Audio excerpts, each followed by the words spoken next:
오늘 이 새벽에 하나님께서 우리에게 주신 말씀은 이제 열왕기 하입니다.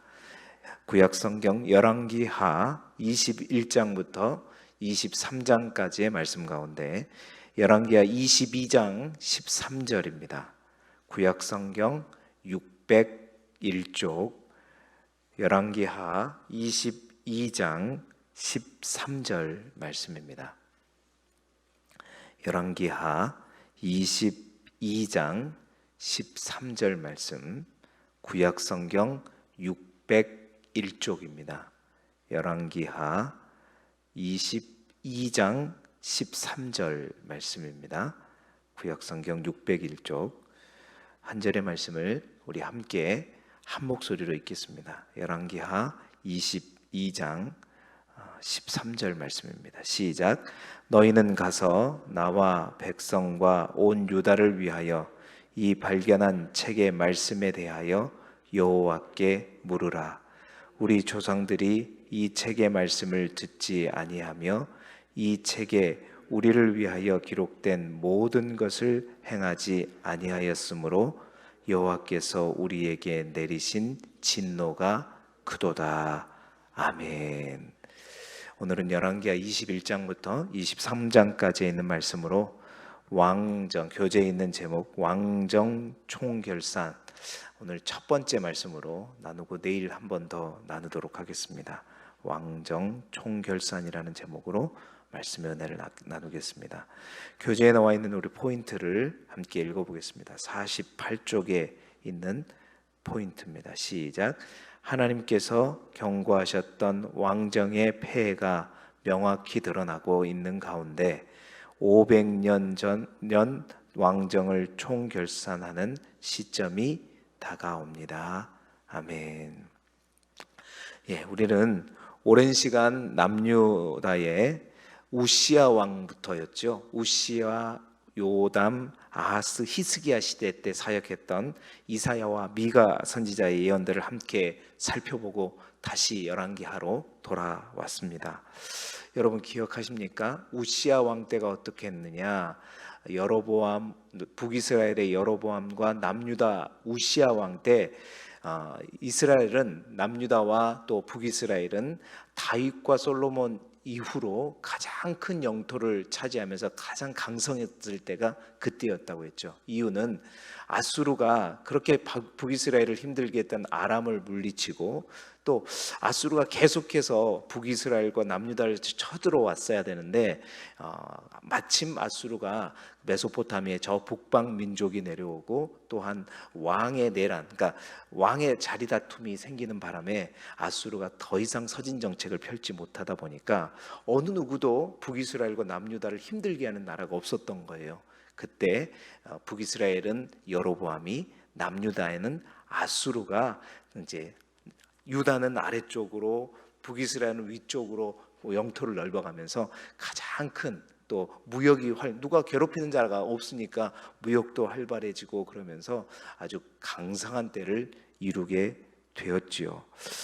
자, 그런데 이미 우리는 그 시대 때, 그 우시야 때부터 요담, 아하스, 히스기야 때까지, 그때 이사야와 우리가 미가를 통해서 겉은 그렇게 번성하고 번지르 했지만 점점 더 우시야 때부터도 마찬가지고 계속해서 사회, 내부적인 사회와 종교가 어떻게 썩어가고 있었는지 우리는 잘 살펴보았습니다.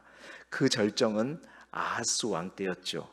그리고 그 가운데 히스기야는 물론 하나님 앞에 의로운 왕이었지만 히스기야 시대도 역시 마찬가지였다. 사회상은 결코 평온한 모습이 아니었죠. 극심한 부패와 혼란이 여전했고, 예배는 정말 형식적이었고, 빈부의 격차는 갈수록 늘어났고, 또 권력자들은 계속해서 가난한 자들을 더욱더 약탈하고, 그 가운데 사회는 불안정해서, 아모스는 그렇게 얘기했잖아요. 아버지가 아들을 믿지 못하고 가족 안에 원수가 있는 그러한 시대가 되어버렸다는 것입니다. 자, 정말 그러한 타락의 시대, 종교 지도자들마저 먹고 사는 것에 연연하여서 총체적으로 사회가 또 종교적으로, 사회적으로, 정치적으로 모든 것이 정말 소망이 없는 그때에 정말 히스기야는 북이스라엘처럼 멸망해 버릴 남유다를 정말 건져내었던 그런 왕이 히스기야였습니다. 히스기야가 아니었으면 북이스라엘 멸망할 때 남유다도 같이 멸망할 수밖에 없었던 것이죠.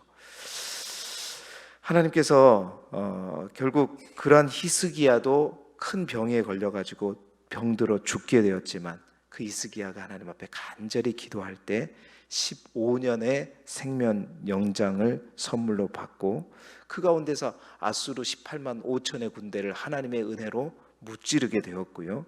또 그래서 살아가게 되었지만 우리가 이사야와 미가 선지자의 예언 속의 내용들을 보면서 알게 된 바와 같이 그렇게 히스기야가 믿음의 중심을 가지고 이스라엘을 끌고 갔던 그때 그 히스기야의 마음이 어땠는가?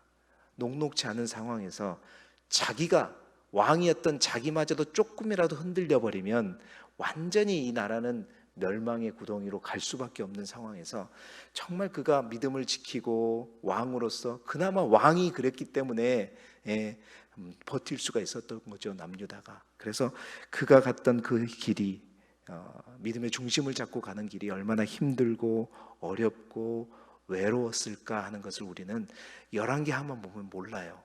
그러나 예언서를 딱 통해서 보게 되면 히스기야가 정말 그 믿음을 지키는 게 힘들었고 그 가운데서도 믿음으로 설 수 있었던 것이 그 왕의 히스기야 왕의 굉장함이죠.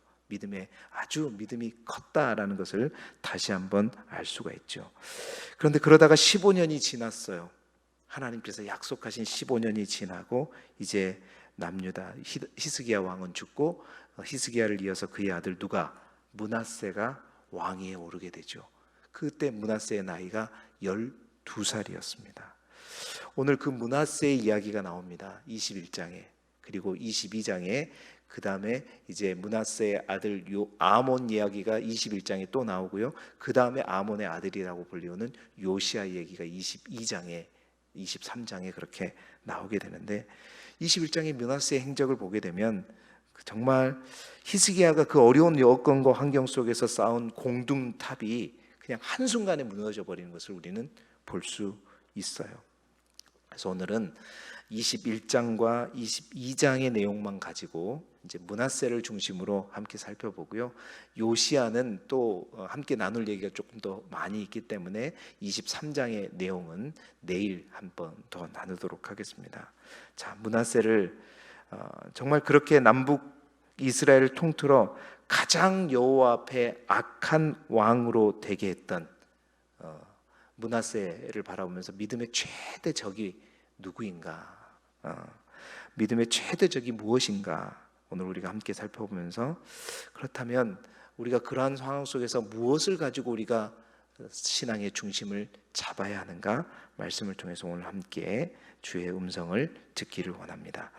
자, 첫 번째, 므낫세를 그렇게 흔들고 뒤집어 놓았던 가장 큰 믿음의 적이 뭐냐?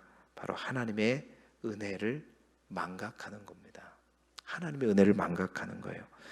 여러분, 므낫세의 출생 비밀을 누구보다도 잘 알았던 사람이 누구냐면 므낫세 자신이었습니다. 제가 이미 말씀드렸지만 므낫세는 언제 태어났냐면 히스기야가 하나님 앞에 은혜를 받아서 생명 연장이 15년이 되었을 때 3년 정도 되었을 때 므낫세가 출생했거든요. 다시 말해서 므낫세는 그렇죠. 하나님께서 아버지 히스기야에게 은혜를 베풀어 주시지 않았으면 이 땅을 볼 수도 없었던 존재가 누구냐면 므낫세였습니다. 다시 말해서 태어날 수 없는 사람이 태어난 거죠. 뭘로? 하나님의 은혜로 태어난 사람이 바로 므낫세였습니다. 그런데 그는 그 하나님의 은혜를 완전히 망각해 버려요. 여러분 21장 읽어보신 분은 알겠지만 집에 가서 읽어보세요. 얼마나 므낫세가 정말로 하나님이 이것을 보시면 얼마나 안타까워했을까. 정말 안타까워하시니까 도장을 찍어버리죠. 이제 남유다도 끝이다. 그 남유다도 끝이다라는 도장을 찍게 한 왕이 누구냐면 므낫세예요. 전혀 하나님의 은혜도 생각하지 않습니다. 전혀 하나님을 바라보지 않는 인생이 되어버려요. 자, 여러분, 저는 말씀을 준비하면서 다른 때는 심각하지 않았는데 이 므낫세 이야기를 읽어보면서 그런 생각이 들었어요. 므낫세가 도대체 왜 이렇게까지 되었을까?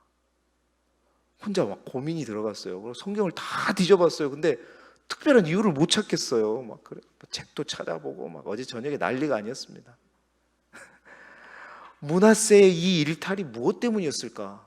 어느 정도 것이어야죠. 말도 안 됩니다. 성경 읽어보시면 온 유다 땅 예루살렘 한복판에 거대한 막 우상 백화점, 모든 우상이랑 우상은 다 긁어 모아가지고 그때 하다못해 저 메소포타미아에서 우상을 섬기는 1월 성신 그 풍습까지도 다 그냥 갖고 와요. 어떻게 히스기야로부터 난 아들이 봤을 거 아니에요. 아버지가 어떻게 하는지 깨달았을 거 아니에요. 은혜로 나왔잖아요. 그런데 어떻게 여기까지 올 수 있을까? 이거는 의도하지 않으면 안 되겠다. 도대체 뭔 마음으로 므낫세는 이 정도까지 갈 수 있었을까? 명쾌한 답을 찾기가 힘들더라고요. 여기저기를 다 찾아보면서 그나마 알게 생각하게 된 합리적인 어떤 추측이라면 이런 거예요. 자, 히스기야가 15년 생명의 연장을 받았어요. 하나님 앞에 너무나도 감사하죠.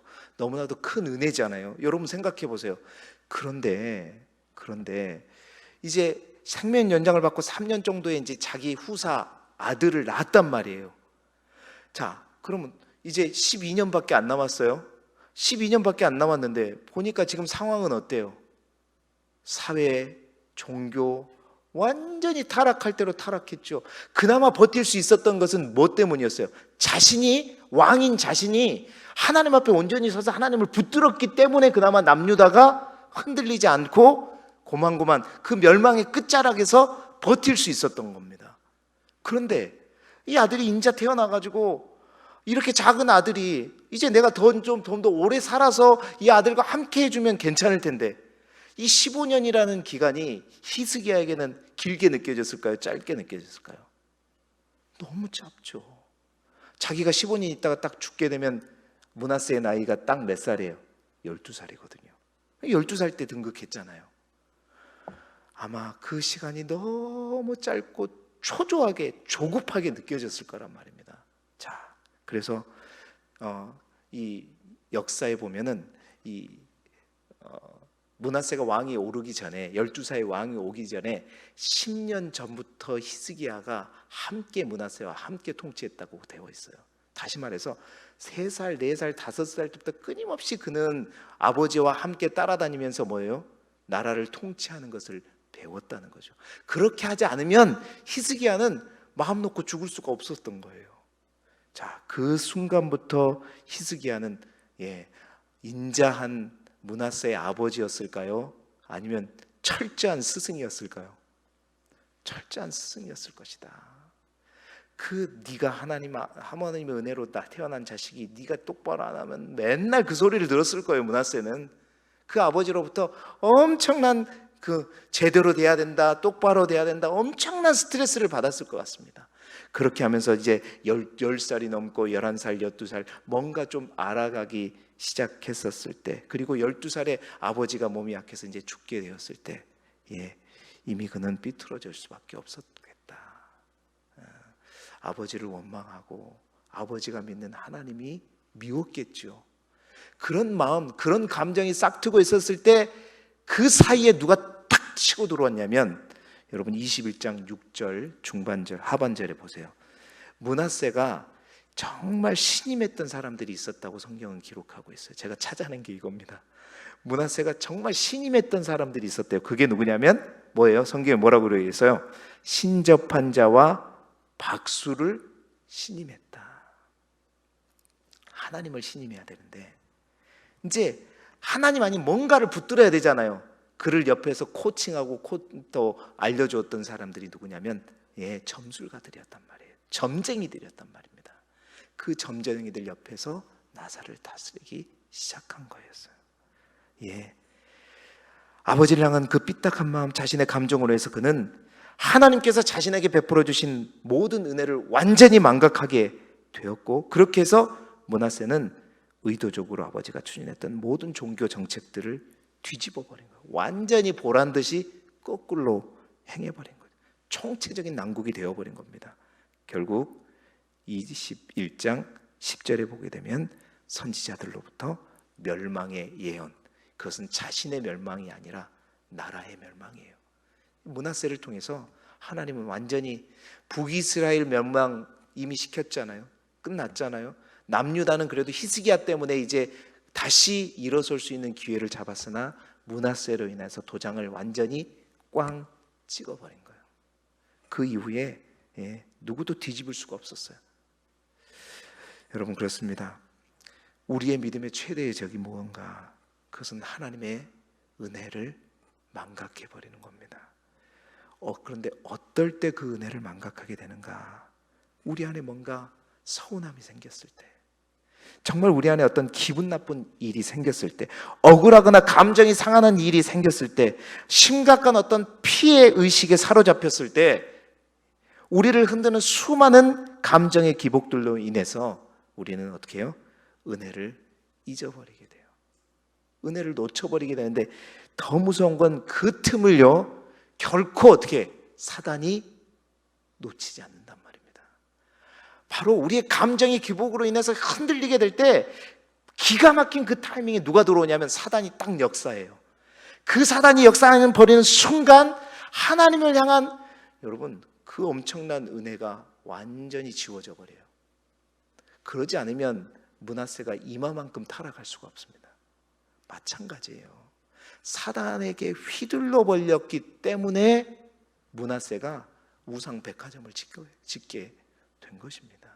여러분, 우리도 마찬가지예요. 아무리 신앙이 좋다가도, 아무리 믿음이 좋다가도 신앙생활하면서 누구에 의해서 상처받고 누구가 미워지기 시작하고 삐딱해지기 시작하고, 그런 가운데서 여러분, 하나님의 은혜가 언제 잊어버리고 나의 감정이 그 은혜보다 앞서게 되면 화가 나고 성질이 나고, 여러분, 그럴 때 누가 틈타냐면 사단이 틈타거든요. 그러면 모든 거 다 잊어버려요. 다 까먹어버려요. 그리고 그렇게 아버지가 믿음으로 신앙으로 쌓아놨던 공든탑이 므낫세처럼 어떻게 해요? 하루아침에 싹 다 무너져버린 겁니다. 어떻게 잡아야 될까요? 그럴 때 그 마지막 답을 오늘 마지막 세 번째 우리가 함께 찾기를 원하고요, 두 번째로 넘어가겠습니다. 신앙의 두 번째 적이 무엇인가? 므낫세의 강력한 힘이 신앙의 적이 되었다. 여러분, 므낫세가 몇 년을 통치했냐면 21장 1절에 12살의 왕이 되어서 성경에 몇 년을 통치했다고 기록하냐면 55년을 통치합니다. 여러분, 55년, 남북 이스라엘 39명의 왕 중에서 가장 길게 통치했던 왕이 누구예요? 므낫세 왕입니다. 여러분, 히스기야 왕과 이사야의 활약으로 인해서 정말로 왕궁에는 여호와의 신앙이, 밖은, 사회는, 나라는 어떻게 됐을지라도 왕궁은 히스기야가 믿음으로 꽉 잡았고 그 옆에 이사야가 있었잖아요. 그렇기 때문에 여호와의 신앙을 가지고 왕궁은 다스려지고 있었단 말입니다. 그런데 이 므낫세가 왕이 오르면서 할아버지 아하스 때보다 더 독하게 온갖 우상들을 다 복원시키며 영적인 일탈을 삼았으면서도 그가 55년 동안 다스릴 수 있었다는 것은 뭘 의미해요? 그만큼 그의 권력이 셌다는 거죠. 강력했다는 겁니다. 어느 정도 그가 권력을 갖냐면, 자, 그 우상들을 어디까지 가지고 들어갔냐? 21장 7절에 한번 봐보세요. 21장 7절에 보면 또 자기가 만든 아로색인 아세라 목상을 어디에 세웠더라? 성전의 세상에 우상을, 아세라 목상을 성전에 딱 보란듯이 세워버려요. 여러분, 므낫세가 권력이 막강하지 않으면 도저히 할 수 없는 일이죠. 그리고 이렇게 하나님과 삐뚤어져 가고 있으면 누군가 막 견제를 하고 막 이랬을 거 아니에요. 그런데 그것들을 다 잠재웠기 때문에 55년 동안 통치할 수 있었던 겁니다. 보세요. 21장 4절에도 보십시오. 내가 내 이름을 예루살렘에 두리라 하신 여호와의 성전에 아하스가 뭘 쌓았어요? 제단을 쌓았어요. 이 제단은 번제단이 아닙니다. 이 제단은 우상을 섬기는 제단이었습니다. 어디에다가요? 여호와의 성전에다가.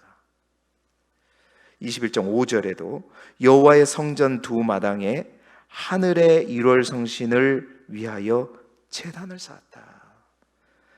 해와 달을 섬기는 메소포타미아의 신을 데리고 와가지고 그 제단을 또 여호와의 성전 두 마당에다가, 성전 안에다가 성전 밖에 마당에다가, 온통 성전에도 뭐예요? 우상으로 가득 채워버린 겁니다.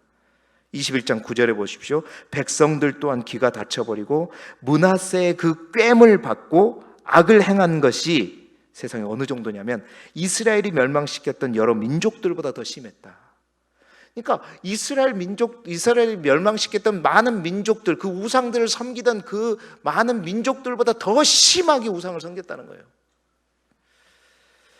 자, 21장 16절에 보면 그것뿐만 아니라 21장 16절에 보세요. 므낫세가 유다에게 범죄하게 하여 여호와께서 보시기에 악을 행한 것 외에도 또 무죄한 자들의 피를 심히 많이 흘려 예루살렘 이 끝에서 저 끝까지 어떻게 하겠다? 가득하게 하였다. 완전히 피로 그냥 다 다스려버린 거죠. 전승에 의하면 히브리서 11장 37절에 보면 믿음의 이 조상들 가운데 톱에 켜서 죽은 자가 있다고 얘기하고 있는데, 전승에 의하면 이사야가 히스기야 시대까지 예언했다고 성경이 얘기하잖아요. 바로 이 므낫세 때 톱에 켜서 죽었다고 그렇게 전승에 알려져 있습니다. 므낫세의 이 횡포를 막을 제동장치가 남유다에 없었어요. 그 누구도 이 므낫세를 멈추게 할 수 있는 것이 브레이크가 없었습니다. 완전 무소불위의 권력을 가지고 돌진했죠. 돌진했어요. 그 길이 어딘지도 모르고 돌진했습니다. 그런데 결국 이러한 횡포로 인해서 하나님께서는 선지자 21장 10절부터 15절까지가 모든 선지자들을 보내서 남유다의 멸망을 예언하게 되죠. 21장 13절에 보십시오. 하반절에 예루살렘과 유다를 어떻게 하겠다? 사람이 그릇을 씻어 엎음같이 예루살렘을 씻어 엎어버릴 것이다 예언하고, 21장 14절에 모든 원수에게 노략거리와 겁탈거리가 되리라. 여러분, 이 엄청난 행동이 결국 이제 누구도 돌이킬 수 없는 바로 남유다의 멸망을 완전히 확정지어버리는, 나중에 우리 내일 보게 됐지만, 이제 오늘 보게 되겠지만, 요시야조차도 이것을 바꿀 수가 없었어요. 돌이킬 수가 없었어요. 하나님의 이 결정을 완전히 도장 찍어 버린 거죠. 여러분, 우리가 나중에 역대하를 읽게 될 때 보게 되겠지만, 유다에는 이 브레이크가 없었는데 결국 어디에서 이 므낫세의 폭정이 멈추게 되냐면요, 므낫세가 결국 아수르에 의해서 당시 아수르의 속국이었던 바벨론에 이제 포로로 끌려갑니다. 거기에 끌려갔을 때 아수르가 그때서야 어떻게 해요? 정신을 차려요. 그래서 역대하 33장에 보게 되면 그때 므낫세가 하나님 앞에 회개하면서 기도합니다. 그런데 우리 하나님은 참 또 그것을 또 용서해 줘요. 므낫세만 용서해 주죠. 그런데 므낫세가 저지른 그 일로 인해서 이미 유다는 어떻게 돼요? 멸망당해버리는 것이죠. 여러분, 힘은 우리에게 없어서는 안 될 꼭 필요한 것입니다. 그런데 때론 우리가 가진 힘이 강력해질 때, 여러분, 인간의 본성은요, 자기가 가진 그 힘이 뭐가 되어버리냐면 하나님이 되어버려요. 그래서 누구도 보이지 않습니다. 심지어는 하나님조차도 보이지 않아요. 그 강력한 그러한 힘이 우리의 신앙생활의 최대의 적이 되어버리는 거예요. 최근 여러분, 조금은 잠잠하지만 대형교회 목회자 세습에 관한 문제로 인해서 정말 여러분, 처음에는요 자신도 절대 그거는 목회 세습은 아니다라고 주장했던 분이에요. 그분이. 그런데 그가 가진 힘이 막강합니다. 정말 막강해요. 결국 놓지 못하잖아요. 하나님보다 위에 있게 되는 거죠. 정말 지금도 기독교 방송을 보면 그 아들이 나와가지고 원로 목사님하고 박수를 치면 막 아스 인사하고, 와, 그걸 하나님 앞에 어떻게 설라고 그럴까 막 이런 생각이 들면 제가 막 열이 나요. 화가 나는데 여러분 왜 그럴까요? 네. 힘이 강대해지면 우리가 신앙도 다 없어져 버려요. 그래서 고린도전서 10장 12절에 그런즉 선줄로 생각하는 자는 뭘 조심해야 돼요? 넘어질까 조심해야 돼요. 그래도 멈추지 않으면 못밖에 없어요. 제동장치는 죽음밖에 없어요. 그래서 므낫세가 그렇게 55년 동안 통치하고 죽고 난 다음에 아몬이 왕이 됐습니다. 21장 뒤에 보십시오. 아몬 똑같이 아버지처럼 하려고 딱 하니까 어떻게 그걸 제동시켜 버리냐면, 멈추게 하냐면 신하들이 반역해 갖고 누구를요? 아몬을 죽여버리고 바로 그 다음에 누구? 요시야를, 8살인 요시야를 왕위에 올리게 돼요. 그러니까 얼마나 그 신하들이 그 므낫세의 폭정 때문에 이거는 이제 멈추게 해야 되겠다. 그 아들이 똑같이 행하니까 어떻게 해요? 바로 죽여버리죠. 북이스라엘에서나 있을 법한 일이 남유다에서도 벌어지게 된 겁니다. 이게 여러분, 우리에게도 힘 조절이 필요합니다. 내가 가진 힘을 내 자신에게 써서 또 내 자신을 낮추면 그것은 겸손함이 되지만, 내가 가진 힘을 다른 사람을 향해 쓰게 되면 다른 사람을 죽이는 무기가 되는 거죠. 여러분, 겸손한 믿음의 사람이 될 수 있기를 주님의 이름으로 축복합니다.